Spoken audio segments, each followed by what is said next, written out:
Bom dia a todos. Vamos dar início aqui a mais uma aula.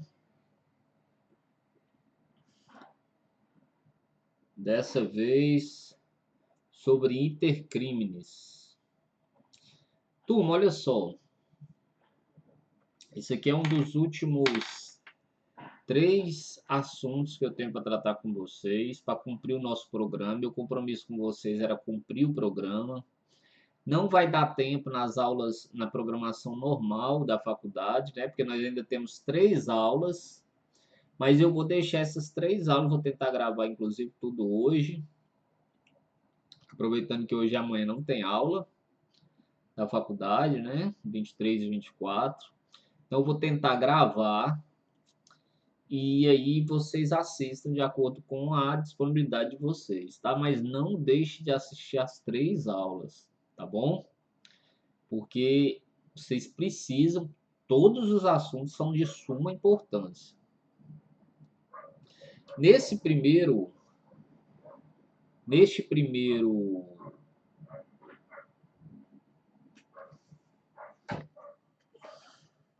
Nessa primeira aula, eu vou falar sobre o intercrímenes. O que é o intercrímenes, pessoal?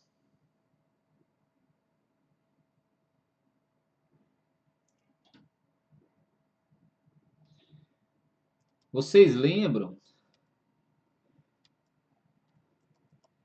Nós estudamos os substratos do crime para formar fato típico, ilícito, culpável, para formar o conceito analítico de crime, né? Lembra que eu falei que ainda existe até uma teoria quadripartite, né? Que considera a punibilidade como substrato do crime?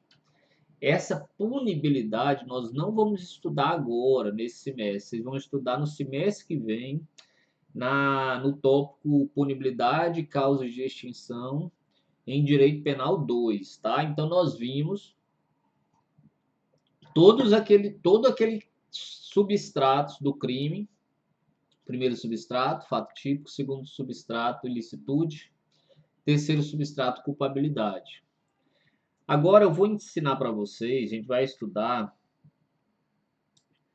o intercrímenes. E o que é o intercrímenes? É o caminho percorrido, digamos assim, cronologicamente,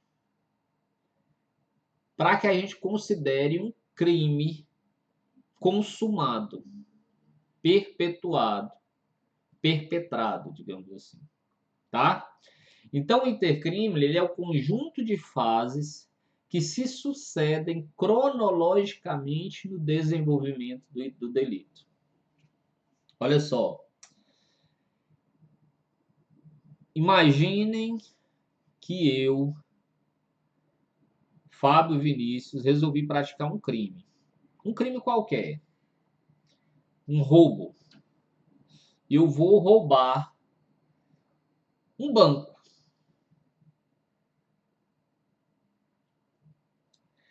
Quando é que eu vou considerar que eu pratiquei o crime de roubo? É isso. Olha só. Um belo dia eu levanto e falo assim: rapaz, minha vida está muito ruim, pobre, muito ruim. Eu preciso roubar pelo menos uns 5 milhões no banco para poder ser feliz.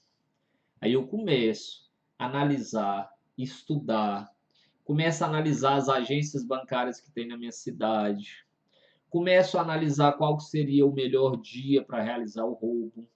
Eu sozinho não terei condições de fazer esse roubo. E aí eu começo a chamar conhecidos, amigos meus. Eu descubro que tem um cara que é ótimo com explosivos. Eu descubro que tem um cara que é amigo, que é conhecido do gerente do banco, aí eu vou precisar de informações, de senhas. De repente, eu preciso da ajuda de um vigia. Tudo isso, pessoal, eu já estou planejando o roubo. Mas eu estou praticando roubo? Aí, de repente, eu vou e começo. Adquiro uma arma, porque eu vou precisar de arma. Eu adquiro um carro, porque eu preciso de um carro que não seja o meu carro que eu ando no dia a dia. Eu vou no ferro velho, sei lá, e consigo um carro com placa fria. Eu, eu compro explosivos. Já pratiquei o crime? No dia do crime, eu boto todos os meus comparsas dentro do carro e saio e vou em direção ao banco. No caminho, a polícia me prende. Eu pratiquei o crime? Eu pratiquei um crime de tentativa? Não sei. É isso que a gente vai estudar aqui, tá, pessoal? É isso que a gente vai estudar. Então, o intercrimes é o conjunto de fases que se sucedem cronologicamente no desenvolvimento do delito. Eu quero praticar um roubo, mas do dia em que eu levantei, tive um estalo e falei, nossa, eu preciso assaltar um banco, até o dia que eu pego esse dinheiro e boto no bolso, tem um caminho. Esse caminho é o que a gente chama de intercrimes, tá? E a gente precisa estudá-lo para especificamente para saber quando começa a conduta criminosa, quando que há apenas tentativa, quando que há a consumação do delito. Turma, nós temos 4 fases do crime, tá? O que são as fases do crime? A primeira fase, cogitação. O que é a cogitação? Cogitação é apenas o exercício mental. É aquele dia que eu acordei e falei assim, putz, minha vida tá uma merda, eu preciso assaltar o banco. Turma, isso é brincadeira, tá? Ninguém vai ficar com a vida melhor para assaltar um banco, não, pelo amor de Deus. Mas eu falo assim, nossa, eu não, tô fudido, minha única esperança é assaltar um banco. Será que eu consigo? Aí eu começo a planejar. Rapaz, tem 3 agências na minha cidade. No dia do pagamento, ó, deve estar cheio de dinheiro. Eu começo a cogitar. Eu começo a pegar informações. Eu começo a ver se realmente eu tenho pessoas capazes de realizar um crime como este. Tudo isso, pessoal, é o que a gente chama de fase da cogitação. Quando eu cogito praticar um crime, eu comecei a praticar o crime? Lembra-se que para praticar o crime, eu preciso, a gente já estudou os substratos do crime. Então, para eu dizer que pratiquei o crime, eu tenho que ter presentes aqueles substratos do crime. Raciocine comigo. No momento que eu estou cogitando o crime, eu pratiquei fato típico? Faça aquele exercício que a gente já fez. Eu pratiquei fato típico?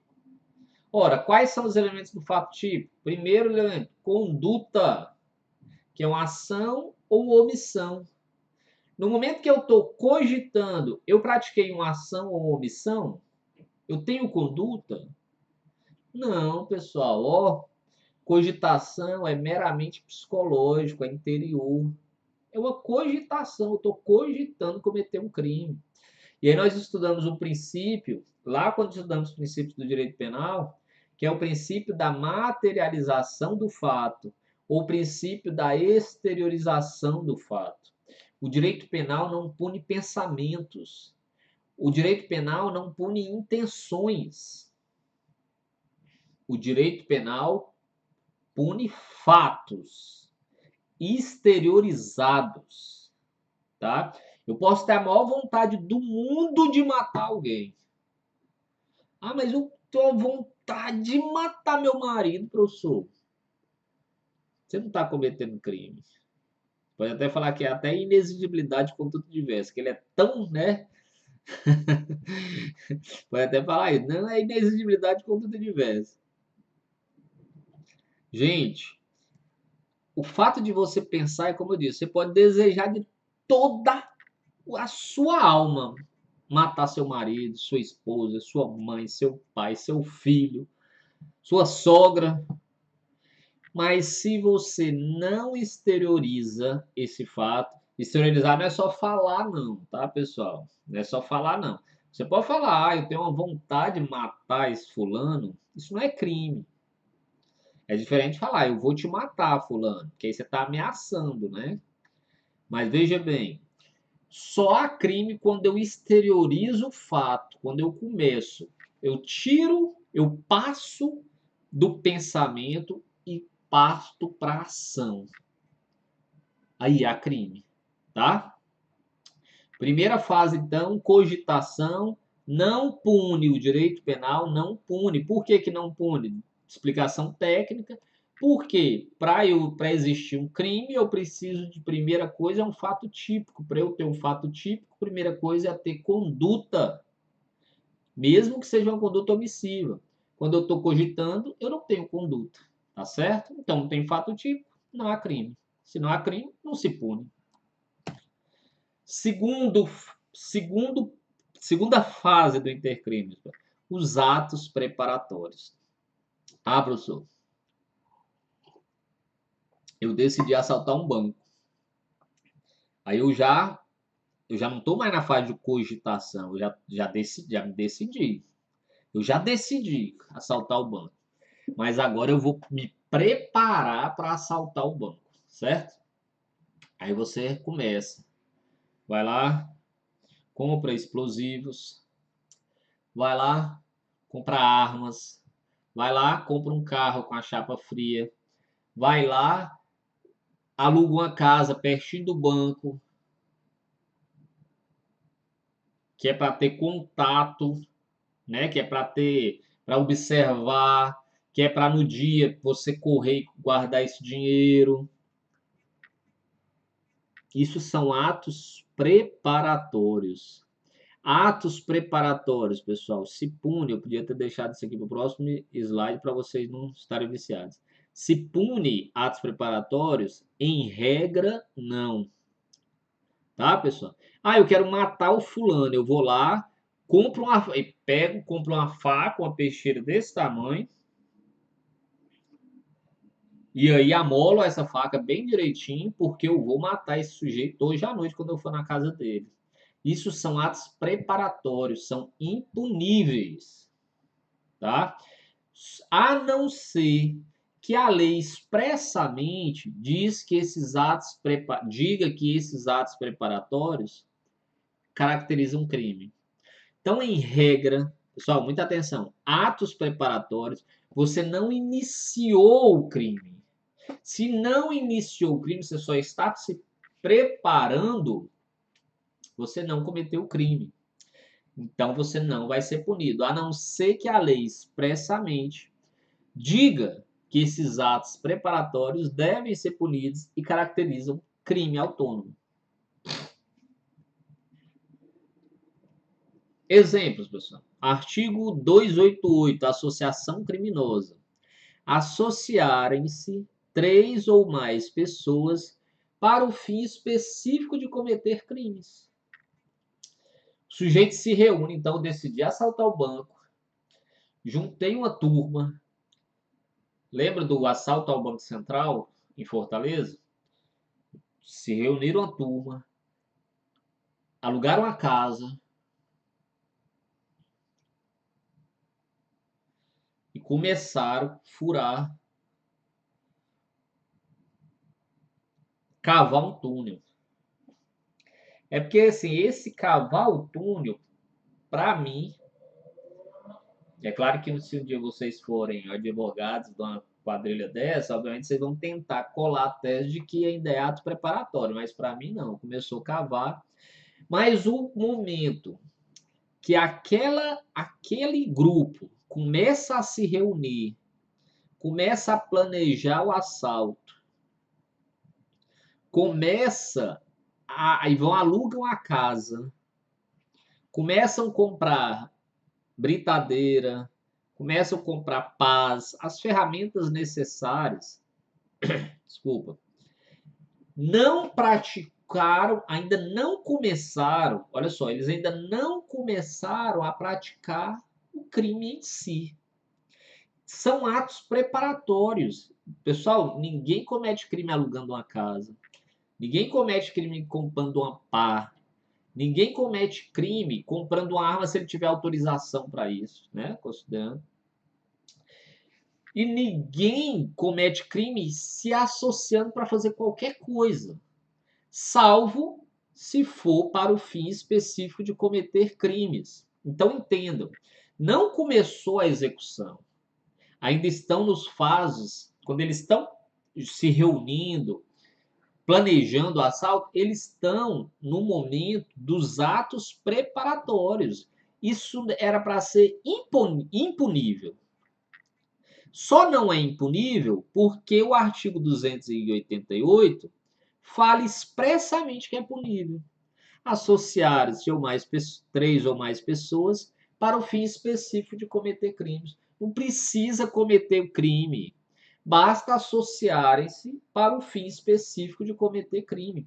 Notem que eles não respondem ainda se a polícia chegar lá, der uma batida na casa e eles estão lá ainda, não começaram a executar nada, não começaram a cavar buraco, apenas estão planejando, desenhando, desculpa, eles não vão responder pelo crime de roubo.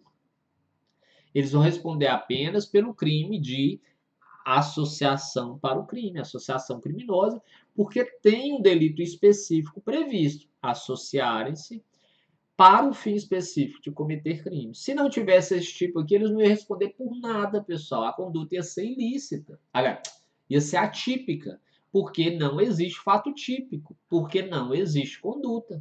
Tá certo? Outro exemplo. O artigo 291 do Código Penal diz que é crime fabricar, adquirir, fornecer, a título oneroso ou gratuito, possuir ou guardar maquinismo, aparelho, instrumento ou qualquer objeto especialmente destinado à falsificação de moeda.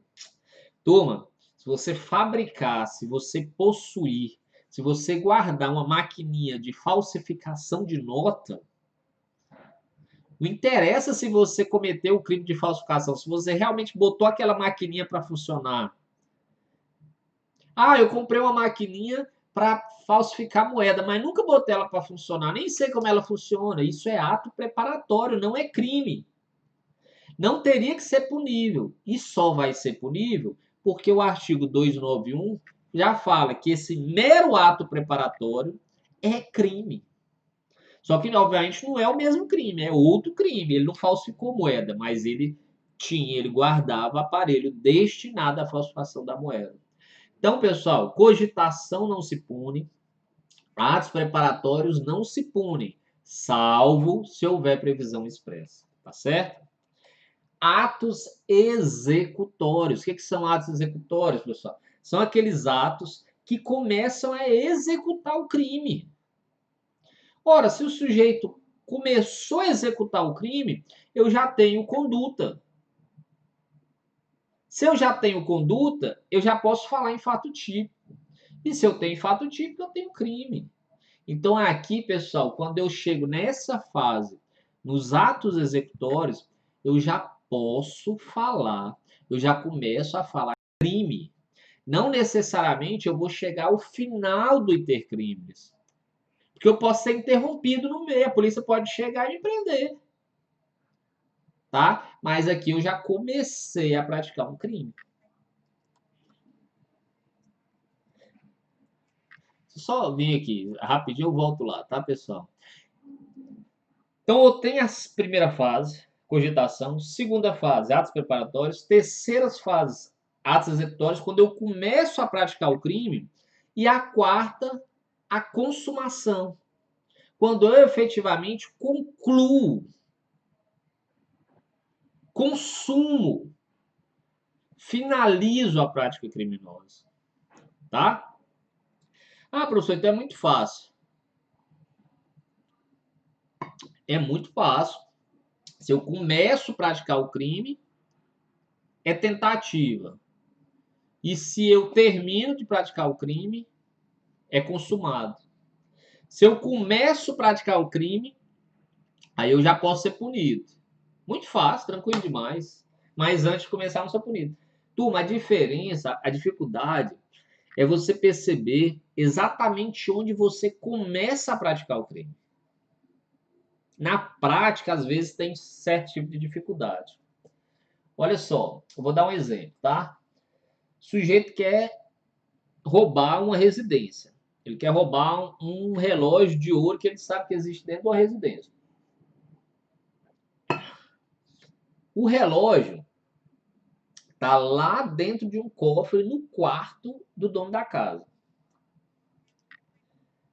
Aí ele chega à noite, fica na espreita esperando, que ele sabe que os donos da casa vão sair para um jantar, e ele fica na espreita.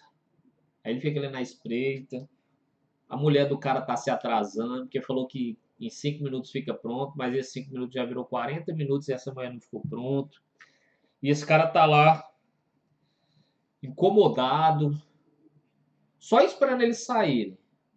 Começou a praticar crime? Aí esse pessoal sai. Ele vem e usa uma chavinha para arrombar o portão. Começou a praticar crime? Aí ele entra, ele tem que arrombar o cofre. Começou, ele ainda não arrombou o cofre. Ele vai para arrombar, ele já cometeu o crime. Isso é que são as dificuldades que nos aparecem no dia a dia, tá? E para isso, existem algumas teorias, foram formando teorias. A primeira teoria é a teoria da hostilidade ao bem jurídico. Qualquer ato que exponha o bem ao perigo já caracteriza a iniciativa, o início do crime. Então, para essa teoria, o sujeito, ao se aproximar da casa e ficar ali esperando para observar, ele já começou a conduta dela, porque ele já expôs, ele já começou a agir visando a colocar esse bem, que é o patrimônio privado, em perigo. Por essa teoria, ele já teria começado a prática criminosa aqui. A teoria objetivo formal, ela diz diferente, ela fala que inicia a execução do crime quando você executa o núcleo do tipo penal. O que é o núcleo do tipo penal? É o verbo. Tá? Então, se tiver lá, furtar para si ou para outrem, coisa alheia móvel. O núcleo do tipo penal é o verbo, furtar. Então, para essa teoria, objetivo formal, eu precisaria iniciar esse verbo, furtar. Vou furtar esse objeto. O que é furtar? Subtrair para si. Eu precisaria pegar o objeto, subtrair para mim, para começar, para se caracterizar o início da conduta criminosa. Ou seja, esses atos de olhar a casa, de arrombar o portão, eu não teria começado a minha conduta criminosa. Estão entendendo? Para essa teoria. Uma teoria objetivo material diz que são atos executórios aqueles em que se inicia a prática do núcleo do tipo, igual na anterior, bem como os atos imediatamente anteriores. Aqueles atos imediatamente anteriores voltados para aquela finalidade, tá? Então, embora quando eu arrombo o portão, eu não comecei a praticar a ação, o núcleo do tipo penal, que é subtrair, esse arrombamento do portão, assim como o arrombamento do cofre, são atos imediatamente anteriores voltados para a finalidade que é o subtrair para si.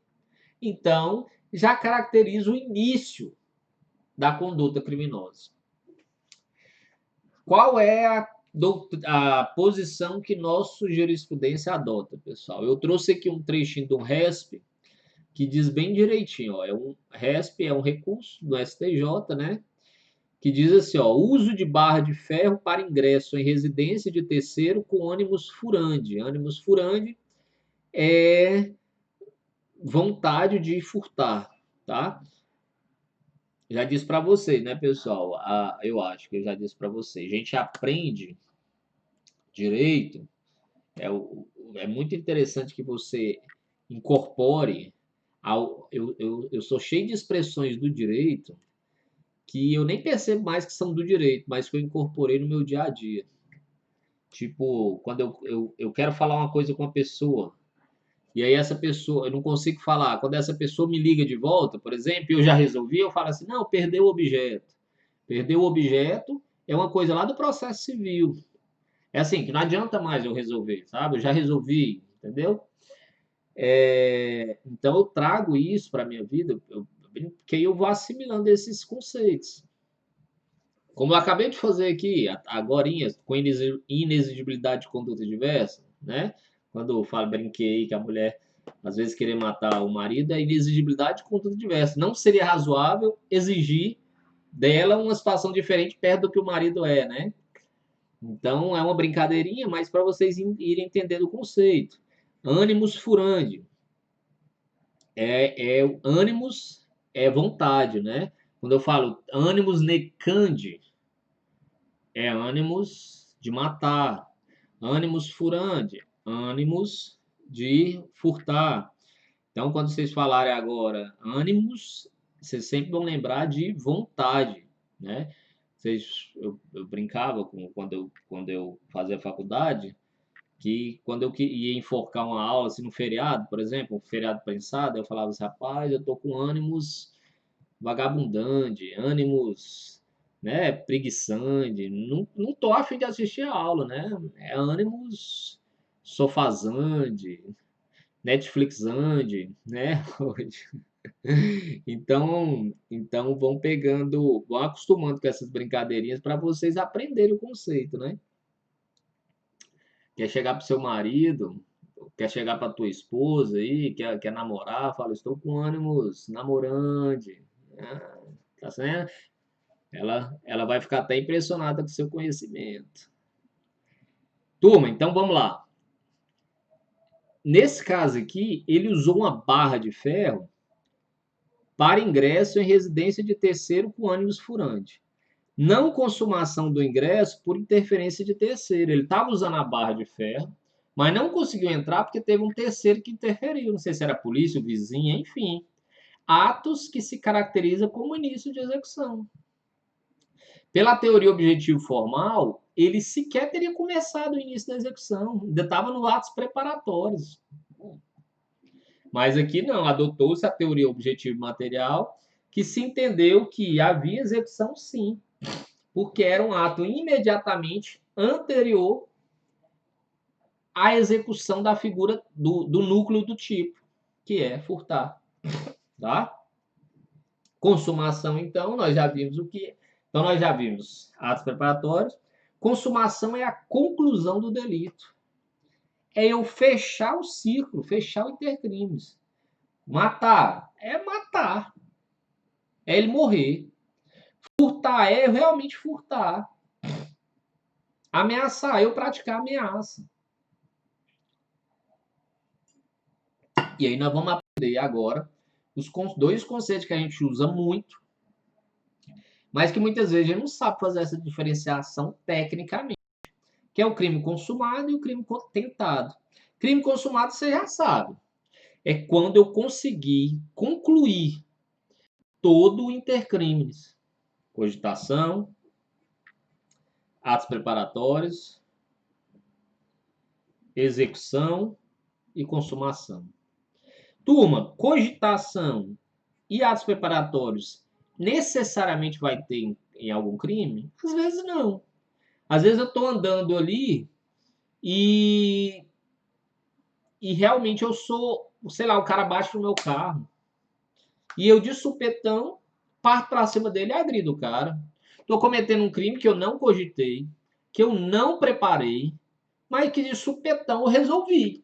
Atos executórios e consumação sempre haverá, mas não necessariamente vai haver cogitação e não necessariamente vai haver preparação, tá? E o crime tentado, pessoal, é aquele crime que você começou, mas não concluiu. Tá certo? Crime tentado, não tem que estudar um pouquinho mais sobre ele. Ó, tá lá no artigo 14. Disse o crime consumado quando nele se reúnem todos os elementos da sua definição legal. Todos os elementos, pessoal. Tá lá no artigo 121. É crime matar alguém. Matou alguém. Pronto, crime. Subtrair para si ou para outrem coisa alheia móvel. Subtraiu, era para si ou para outrem, e era coisa alheia móvel? Tá lá, artigo 155.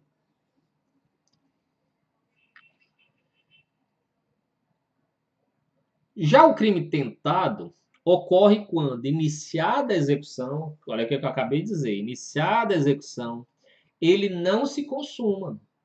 Agora, gente, isso aqui é super importante, ó. Por circunstâncias alheias à vontade do agente. Ele tem que ser interrompido por circunstâncias alheias à sua vontade, porque senão não vai ser crime tentado.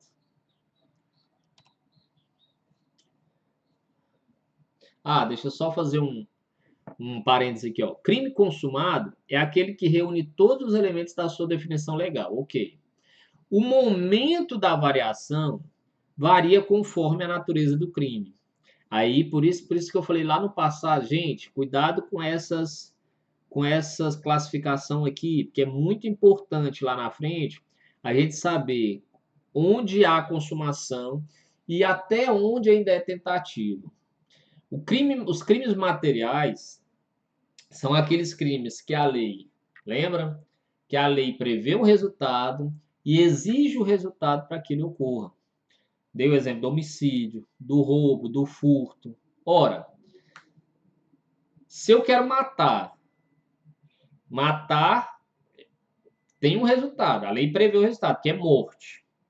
Eu dou uma facada aqui no sujeito hoje, o sujeito vai para o hospital. Tem 3 dias do fato e ele ainda não morreu.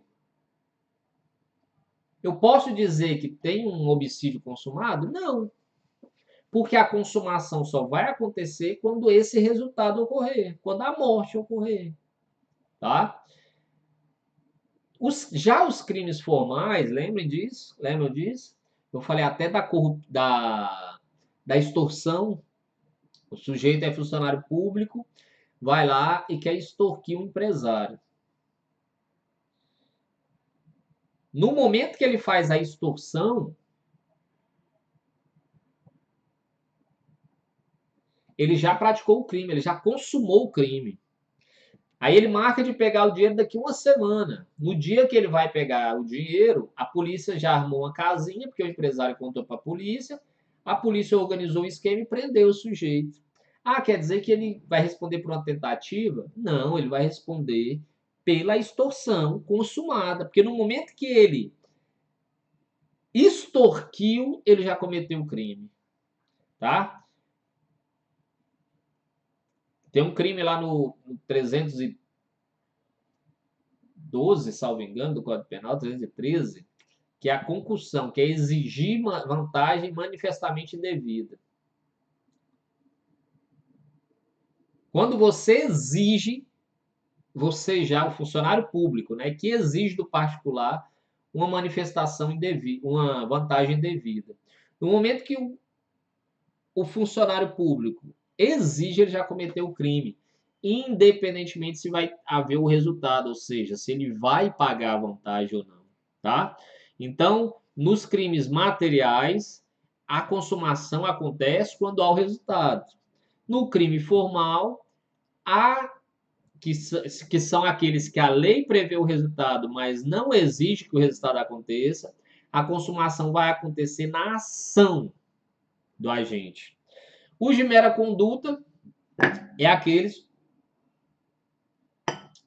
que a lei nem prevê o resultado, né, pessoal?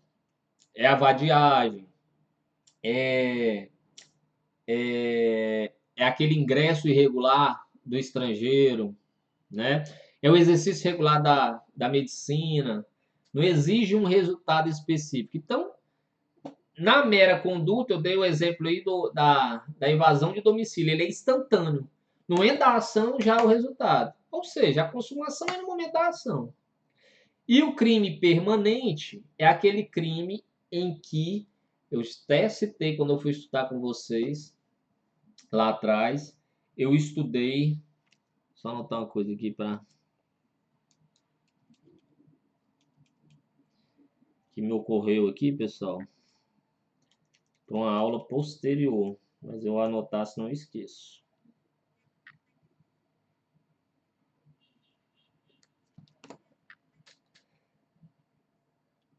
Crime permanente é aquele que a consumação se posterga no tempo, protrai no tempo. Imagine, esse aí é o crime de sequestro e cárcere privado. O sujeito mantém um outro preso por 6 meses, vamos supor. 6 meses. Tá lá, 6 meses sequestrado. A qualquer momento que a polícia chegar e estourar aquele cativeiro, está havendo a consumação do crime. De forma que qualquer momento que houver a ação da polícia, esse agente que está cometendo o crime vai estar cometendo crime, ou seja, vai poder ser preso em flagrante. Isso é importante para definir o momento do flagrante, tá? E também para definir se é tentativa ou consumação, porque na verdade já está sendo consumado e é consumado a todo instante. Se ele liberar, olha só, se ele liberar daqui 2 meses, liberar o refém, fala, não, desisti, me converti, estou te liberando. Já houve o sequestro, tá certo? Já houve o sequestro. Pode até, se ele não fez a extorsão ainda, pode até não ter havido o crime de extorsão mediante sequestro, mas o sequestro caso privado já teve. E aí o que é exaurimento, pessoal? Exaurimento é uma ação posterior ao término, que não influencia na tipicidade. Ela acontecendo ou não muda o crime, não muda o tipo, tá? O que seria o exemplo, pessoal? Eu vou lá, assalto um banco. O fato de eu gastar o dinheiro depois, ou não, é mero exaurimento. Não vai influenciar, tá? Pode até ter repercussão, pessoal, no na pena, no quanto da pena. Porque o juiz pode falar assim, rapaz, ó, ele preferiu nem gastar o dinheiro, tá? Alguma situação assim pode gerar uma repercussão no quanto da pena, mas não deixe de ter cometido o crime, tá? O sujeito matou outro. Depois de matar o outro, já matou. Ele vai lá e corta o dedo do cadáver. O homicídio já aconteceu. Você pode até praticar outro crime, pessoal. Por exemplo, se eu esconder, eu vou estar fazendo um outro crime que é a ocultação de cadáver. Mas aquele crime, para aquele crime anterior, é irrelevante, tá certo? Então vamos lá, a tentativa. Tentativa, crime tentado é aquele que não se consuma. Eu falei que é a pulo do gato aqui, pessoal. Por circunstâncias alheias à vontade do agente. Turma, vocês lembram de eu ter falado há umas 2 ou 3 aulas atrás as normas de extensão, quando a gente foi estudar tipicidade? Lembra que tipicidade é a mão na luva? Lembra o que é tipicidade, né, pessoal? Tipicidade é o elemento do fato típico. Lembra lá? Fato típico, conduta dolosa ou culposa, nexo de causalidade, resultado, tipicidade. Vocês têm que saber este cor. A tipicidade é a mão na luva. É a previsão em lei de uma conduta como crime. Lembra que eu falei? Se eu calçar uma luva e essa luva não encaixar direito, ficar sobrando, não é crime, porque tem que se encaixar bem direitinho. Então, o artigo 121 diz lá, matar alguém. Ué, mas mataram alguém? Eu não matei, eu tentei matar, então eu não vou responder. Eu dei uma facada, mas ele não morreu. Ele foi encaminhado para o hospital e foi socorrido. Desculpa, pessoal.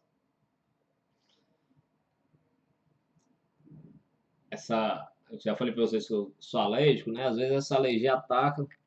Eu estava aqui mexendo com as coisas aqui em casa ontem, como estava mexendo na outra aula também, né? Mas enfim, onde é que eu estava?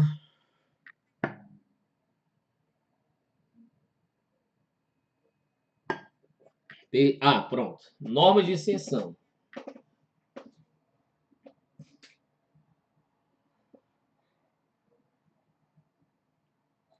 Se você considerar, olha só, se você considerar que é apenas,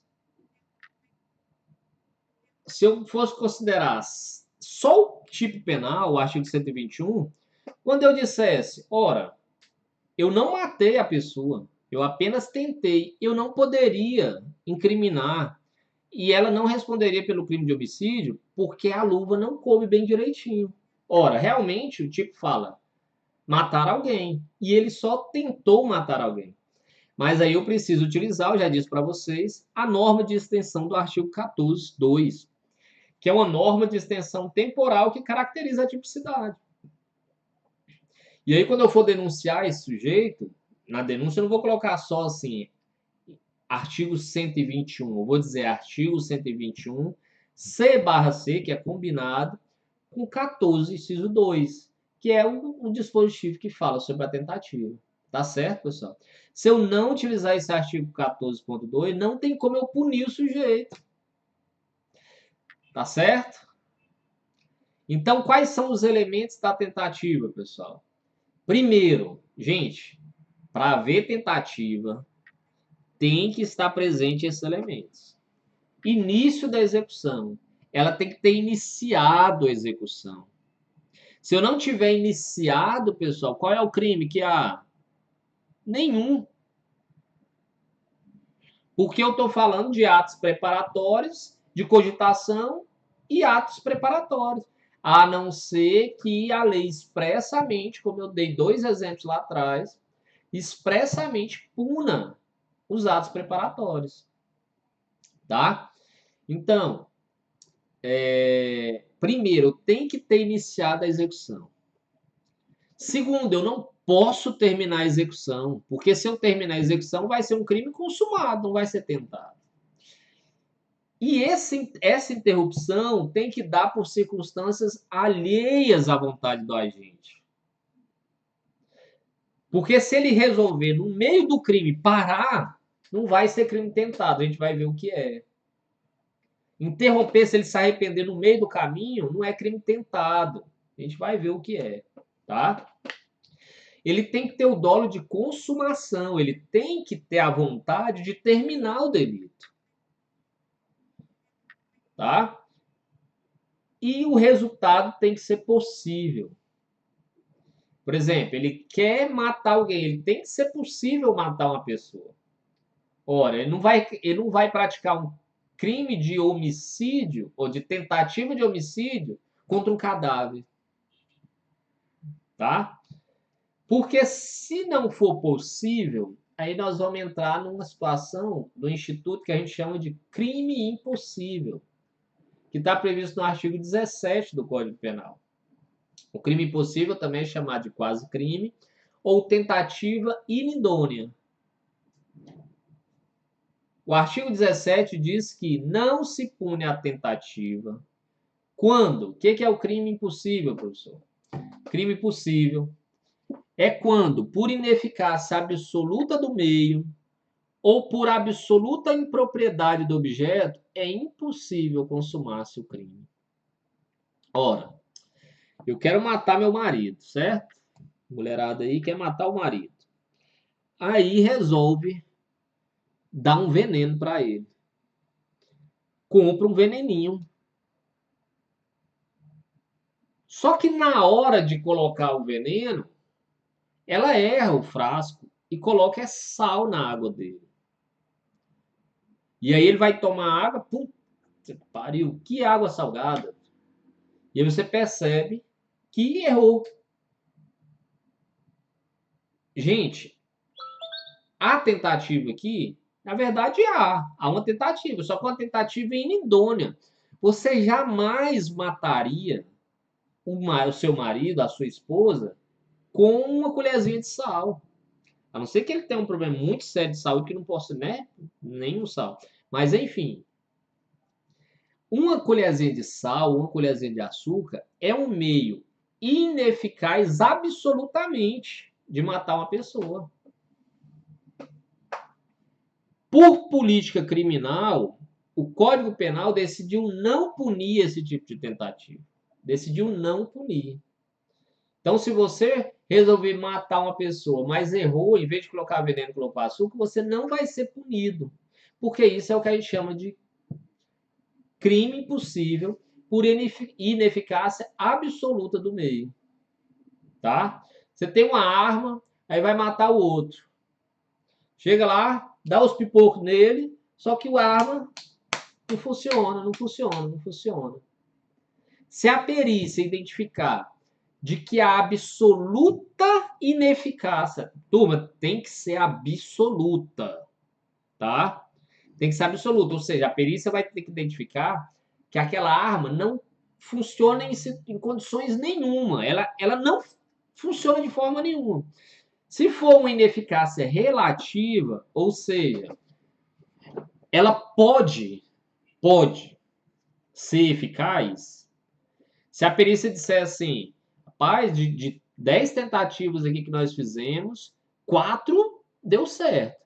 Isso é relativa. 2, 3 deram certo. Isso é relativo. A ineficácia não é absoluta. Para ser a ineficácia absoluta, a perícia tem que dizer assim, ela não funciona de forma nenhuma. Tá?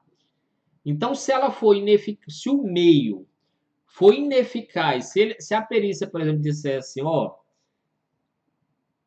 diante das circunstâncias de saúde dele, que a esposa tem conhecimento, uma colher de sal pode matar. Pode matar.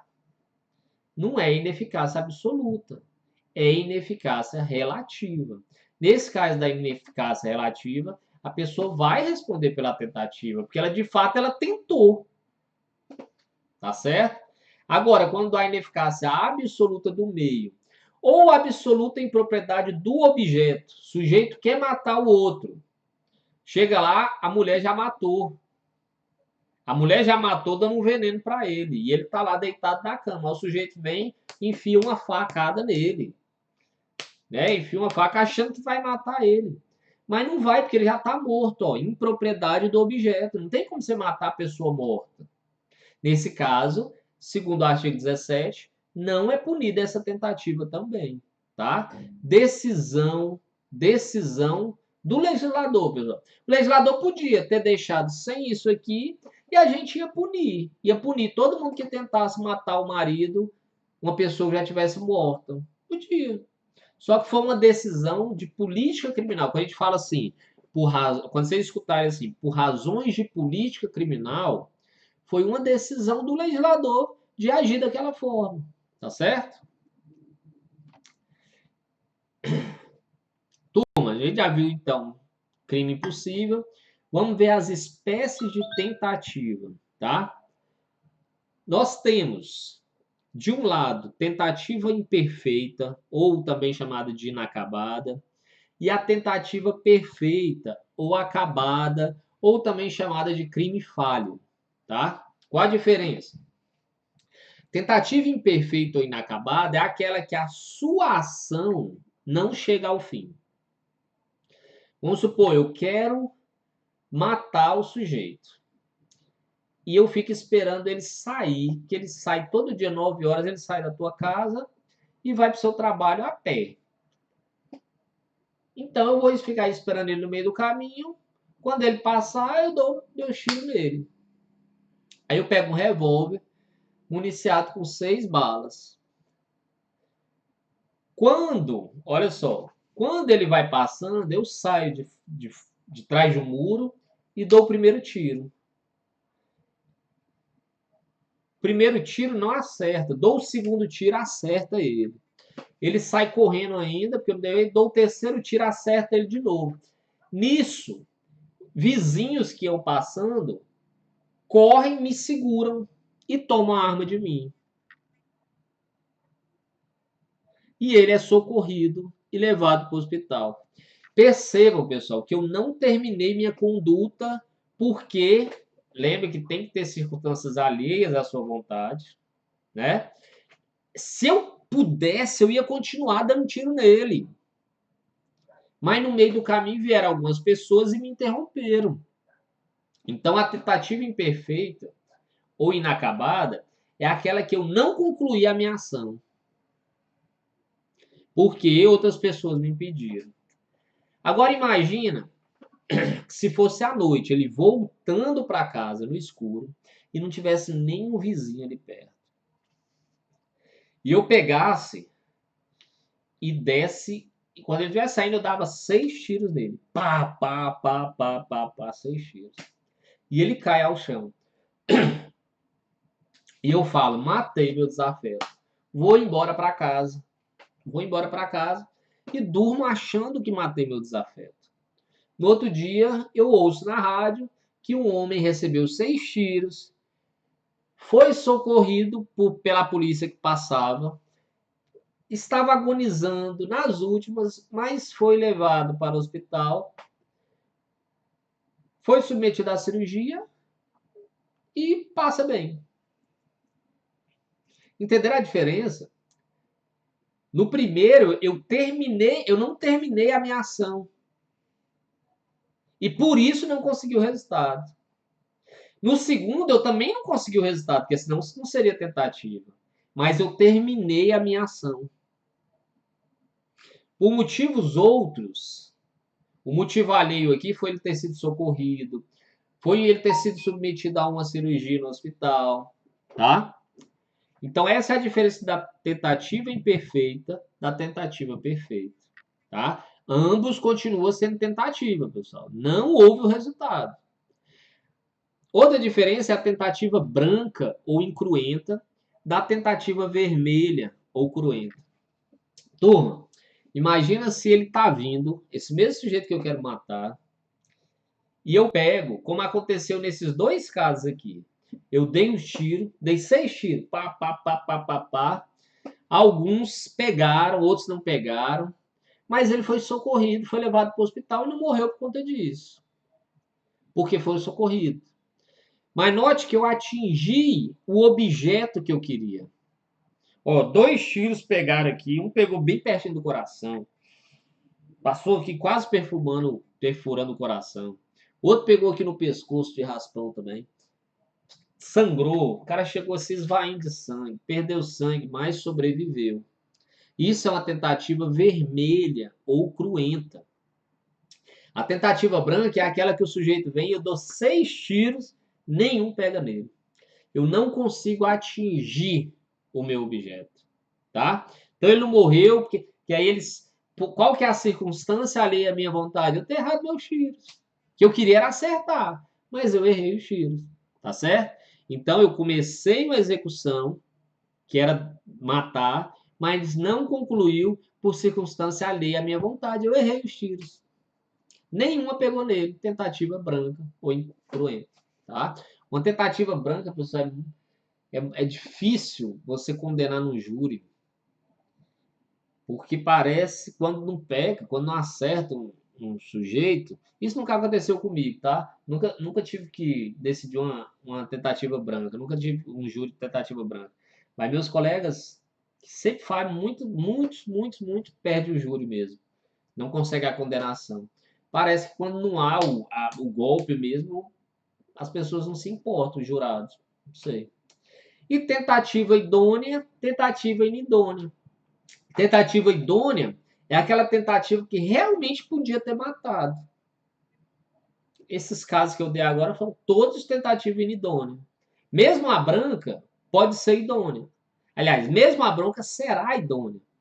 A tentativa inidônea é o crime impossível, que eu acabei de falar.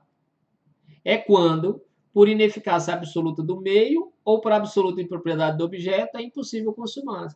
Ora, é uma tentativa inidônea, ela não é punida, porque ela jamais poderia atingir seu resultado, tá?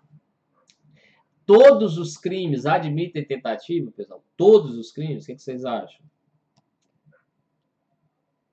Crimes culposos. O que vocês acham? Admite tentativa?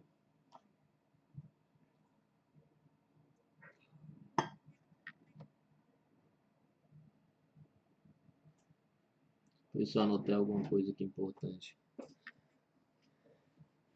Pessoal, se no crime culposo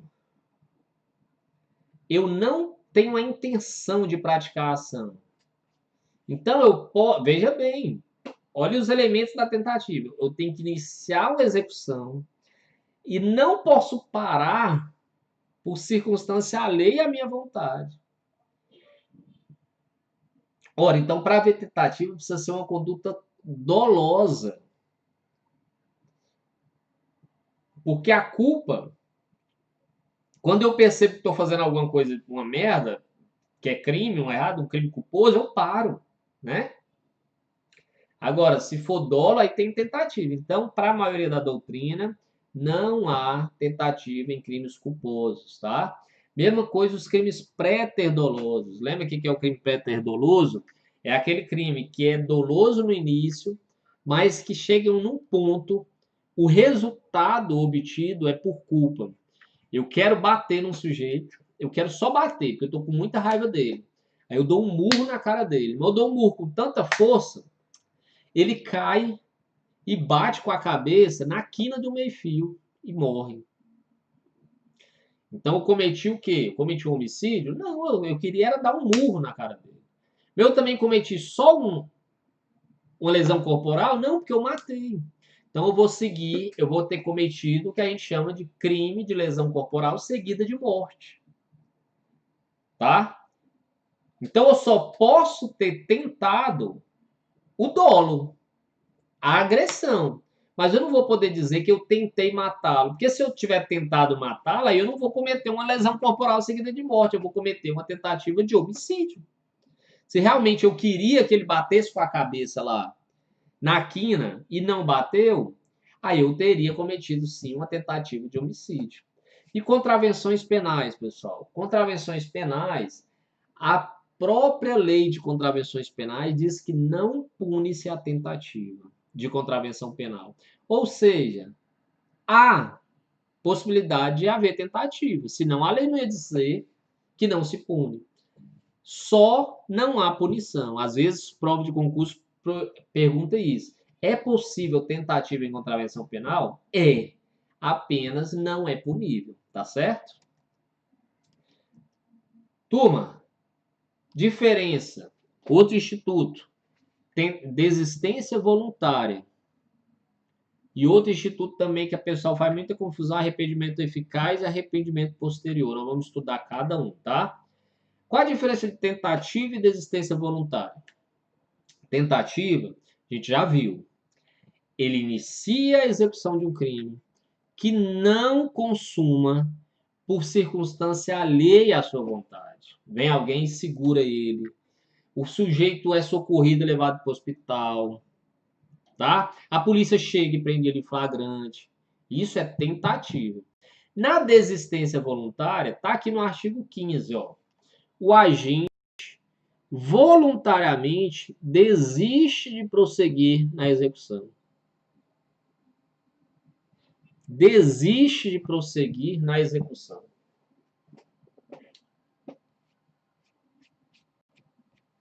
Imagine você, esse desafeto, que eu estava esperando ele voltar da minha casa. Voltar para a casa dele para matar ele.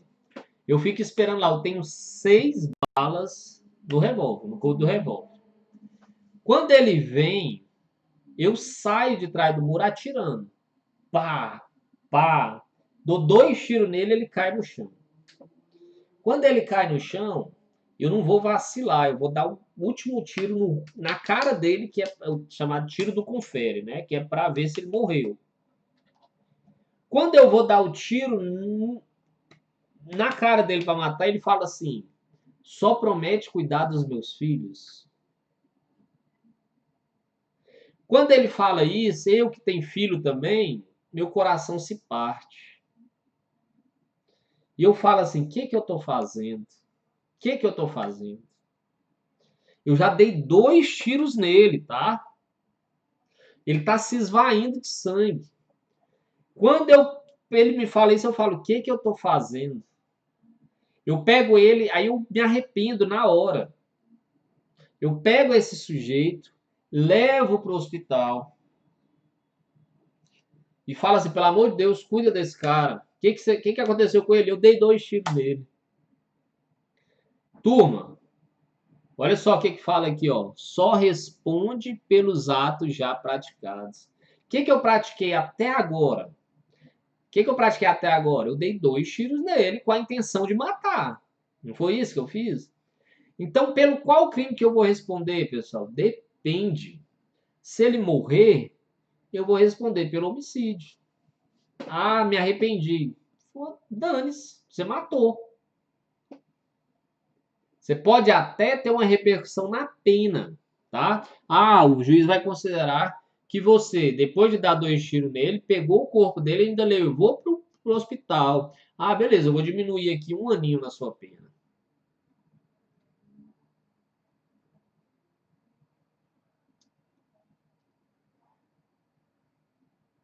Mas a desistência voluntária, olha só, desistência voluntária acontece quando o sujeito ele podia prosseguir, veja bem, ele podia prosseguir e ele desiste de prosseguir. É a desistência voluntária. Ou ele, às vezes, ele até conclui. Olha só, nesse caso aqui que eu dei o exemplo, se ele desistiu, tá? Vamos supor que ele desiste. E ele pode dar o terceiro tiro, mas ele resolve ir embora. Houve aqui o que a gente chama de desistência voluntária.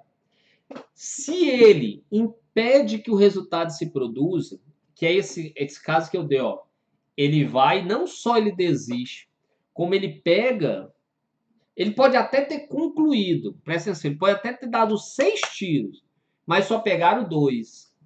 Mas quando ele ia embora, ele se tocou, ele se arrependeu. Ele pega esse sujeito, leva para o hospital e fala: por favor, cuida desse homem. Se ele conseguir impedir o resultado, ele só vai responder pelo que ele já tinha praticado até então, que foi uma tentativa de homicídio. Entendeu, pessoal? Olha só a diferença. Ó. O agente que voluntariamente desiste de prosseguir na execução é a desistência voluntária. Ou impede. Pode ser que ele já tenha feito toda a ação, mas ele vai e se arrepende e impede que o resultado se produza. É o arrependimento eficaz. Nesses casos, ele só responde pelos atos já praticados. Se o sujeito morrer, beleza, homicídio, porque ele já praticou os atos, foi homicídio.